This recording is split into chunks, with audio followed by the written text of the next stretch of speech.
दोस्तों, क्या कभी आपने सोचा है कि मुर्गे और जिन्नात में दुश्मनी क्यों है और गधे और शैतान में दोस्ती क्यों है? दोस्तों, आज हम आपको बताएंगे कि जिन्नात मुर्गे से क्यों डरते हैं और मुर्गे किसको देखकर बोलते हैं। प्यारे दोस्तों, अगर आपने घर में मुर्गे को पाल रखा है तो हमारे वीडियो को जरूर देखें। आज तक आपने जिन्नातों के बारे में बहुत सारी बातें सुनी होंगी कि जिन्नात होते हैं। इस बारे में कोई भी शक नहीं।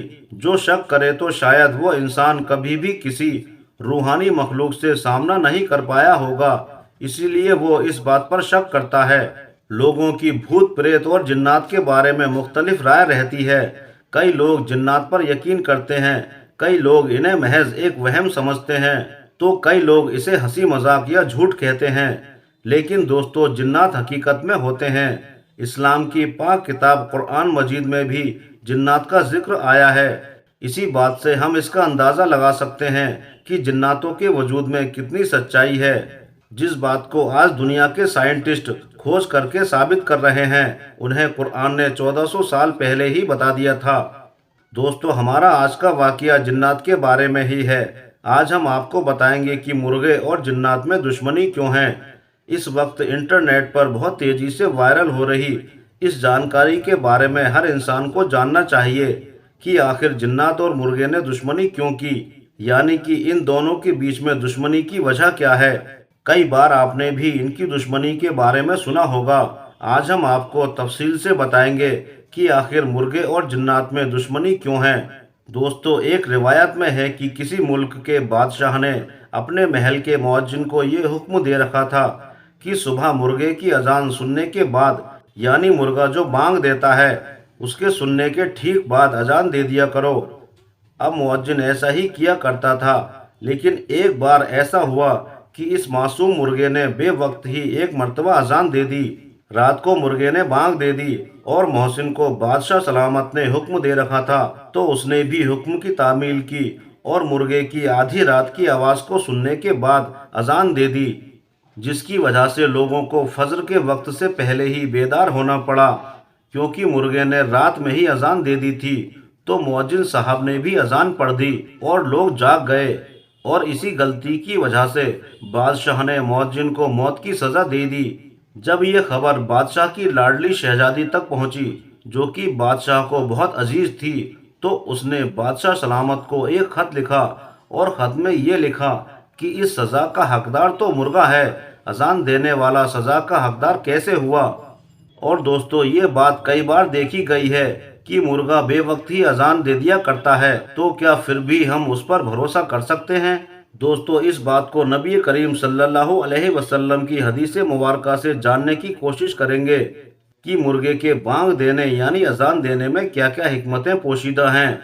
एक बार किसी शख्स ने हजरत अली रज़ियल्लाहु ताला अन्हु से एक सवाल किया कि ए अली, हमें बताइए कि आखिर मुर्गा ऊंची आवाज में अजान क्यों देता है। ये सुनकर हजरत अली ने इरशाद फरमाया, ए शख्स, ये खूब जान ले कि कायनात और हुस्ने कायम ज़मीन हम इंसानों की पैदाइश से लाखों साल पहले आबाद थी, और इस ज़मीन पर उस वक्त जिन्नात रहा करते थे जब अल्लाह ताला ने चाहा कि ज़मीन पर हज़रत आदम अलैहिस्सलाम को उतारे। तो उस वक्त इन जिन्नातों जो इस वक्त ज़मीन पर मौजूद थे, उन तमाम जिन्नातों को ये हुक्म दिया कि तुम लोग अब सिर्फ रात तक ही महदूद हो जाओ।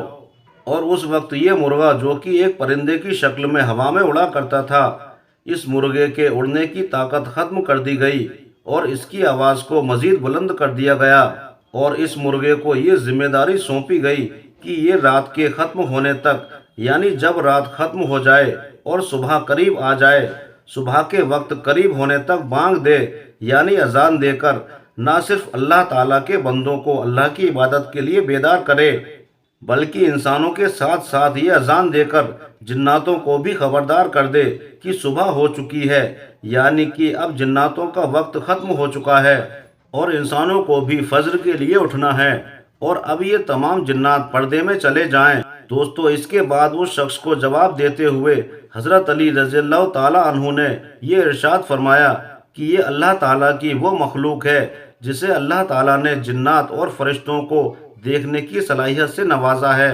यानी मुर्गा जिन्नात और फरिश्तों को देख सकता है, जबकि इसी मुर्गे की आवाज़ में अल्लाह ताला ने इतना ज़्यादा रौब اور اتنا اثر رکھا ہے کہ جنات بھی اس کی آواز سن کر، جو صبح صبح بانگ دیتا ہے یا رات کو بانگ دیتا ہے، اس کی آواز سن کر جنات بھاگ جاتے ہیں۔ اس کے بعد حضرت علی نے اس شخص کو یہ بھی نصیحت فرمائی کہ جب تم دیکھو کہ کسی انسان پر جن کا سایہ ہے تو کوشش کیا کرو اس شخص کو مرغے کی آواز سنائی جائے، اور امید یہی رکھو کہ جنات اس شخص کے اندر موجود ہے، وہ ایک مرغے کی آواز سن کر اس کا جسم چھوڑ کر بھاگ جائے۔ اور دوستو، ہمارا یہ ایمان ہے کہ اللہ تعالیٰ نے اس دنیا میں کسی بھی چیز کو بے مقصد پیدا نہیں فرمایا ہے، اور اگر ہم اس کے بعد مرغے کی زندگی پر نظر ڈالیں تو حضرت علی کے قول کے مطابق نہ صرف یہ مرغا شیطان کو بھگانے کے کام آتا ہے، بلکہ یہ انسانی خوراک کے لیے گوشت پیدا کرنے کا ایک انوکھا ذریعہ بھی ہے۔ شاید یہی وجہ ہے کہ بزرگان دین نے بھی اس نیک پرندے کو گھروں میں پالنے کا حکم دیا ہے، تاکہ ہم اس مرغے کی موجودگی میں جنات سے محفوظ رہ سکیں۔ دوستو، صرف یہی نہیں بلکہ ہمارے پیارے آقا حضرت محمد صلی اللہ علیہ وسلم کی حدیث مبارکہ میں بھی مرغے کی اہمیت کو بیان کیا گیا ہے۔ مثال کے طور پر نبی کریم صلی اللہ علیہ وسلم نے ارشاد فرمایا کہ جب بھی مرغے کی بانگ سنو تو اللہ تعالیٰ سے اس کے فضل کا سوال کرو، کیونکہ مرغا فرشتوں کو دیکھ کر ہی اذان دیتا ہے۔ اور آگے آپ نے مزید فرمایا کہ جب گدھے کی آواز سنو تو اللہ تعالیٰ سے پناہ مانگو، کیونکہ وہ شیطان کو دیکھ کر، شیطانی قوتوں کو دیکھ کر ہی اپنی آواز بلند کرتا ہے۔ اور ایک جگہ آپ صلی اللہ علیہ وسلم نے ارشاد فرمایا کہ سب سے بری آواز گدھے کی آواز ہے۔ دوستو، امید کرتا ہوں کہ یہ ویڈیو اور یہ جانکاری آپ کو پسند آئی ہوگی۔ ایسے ہی ویڈیو آگے بھی دیکھنے کے لیے میرے چینل کو سبسکرائب کریں۔ شکریہ۔ اللہ حافظ۔